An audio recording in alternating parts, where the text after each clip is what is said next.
Merci, Monsieur le Président. Il est heureux que,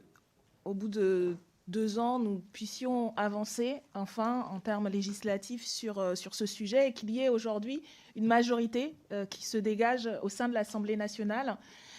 pour que nous réaffirmions et nous clarifions dans le droit les interdictions et les sanctions en matière de violences sexuelles sur mineurs. Ce n'était pas le cas il y a 2 ans, et je tiens à le rappeler parce que c'est à porter au crédit, outre l'engagement des collègues qui proposent et ont présenté ces textes, mais surtout à la mobilisation des associations, des collectifs de victimes, des spécialistes qui ont maintenu cette pression sociale et à l'occasion des révélations médiatiques et de la parole des victimes qui a été entendue et qui commence à être de plus en plus entendue, je crois que cette avancée du gouvernement et de la majorité et des majorités parlementaires est quelque chose de très positif et dans lequel nous nous inscrivons. Cela étant dit, nous sommes pour notre part extrêmement pas surpris, mais mécontents de la manière dont ces débats se portent. Nous étions, il y a quelques semaines, dans cette salle, sur un texte qui portait sur exactement le même sujet et qui semble ne pas avoir emporté la faveur du gouvernement, mais qui a emporté la majorité de l'Assemblée nationale. Ce texte aurait pu et devrait pouvoir être encore amélioré en examen au Sénat, et il nous semble que la manière, y compris le respect du travail parlementaire, aurait dû permettre que ce texte aille au bout. D'autant qu'en définitive, aujourd'hui, nous nous retrouvons à discuter d'une proposition de loi gouvernementale en réalité. Parce que avec l'ensemble des amendements qui ont été proposés par le gouvernement, en vérité, c'est une totale réécriture du texte de la sénatrice Billon. Et donc, en fait, on a une proposition de loi gouvernementale, mais sans l'intérêt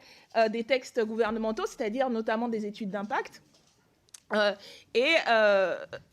une position de parlementaire où nous nous retrouvons à sous-amender le gouvernement. Et je pense que ça, c'est problématique parce que, y compris en termes de lisibilité, au final, on s'y perd. Et je pense que au sein même de cette assemblée, c'est difficile de comprendre du coup où est-ce que le curseur est stabilisé. Et au-delà encore plus, et je pense que pour les professionnels du droit et pour l'ensemble des personnes impliquées sur ces questions, c'est encore plus difficile. Donc, de notre point de vue, cette méthode est véritablement dommageable à la fois pour le travail parlementaire et puis aussi pour le résultat au final. Par ailleurs, il nous semble qu'un certain nombre de points restent en l'état à clarifier. Cela a été dit par d'autres collègues, le retour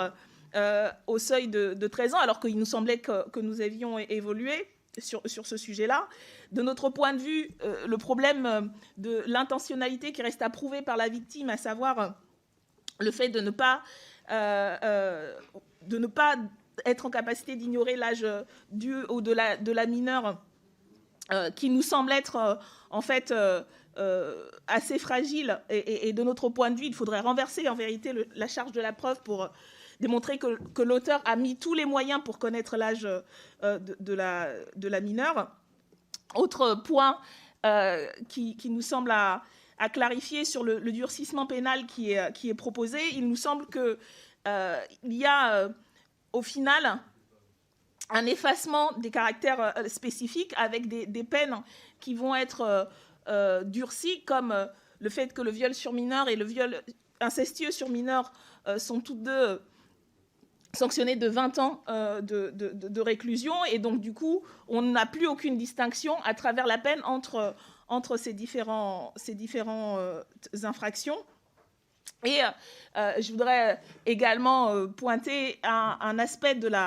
des insuffisances, par exemple en termes de protection judiciaire et notamment en termes de protection des lanceurs et des lanceuses d'alerte. Je pense notamment au cas récemment médiatisé d'Eugénie Izard, pédopsychiatre, qui a été sanctionnée par l'ordre des médecins alors qu'elle jouait son rôle d'alerte sur des questions de maltraitance et de suspicion d'inceste. De ce point de vue, il y aurait beaucoup à ajouter au travail qui a déjà été fait, mais il nous semble que là, nous faisons un peu du surplace et il est dommageable que la méthode ne permette pas d'aller au bout de toutes les questions qui restent à régler.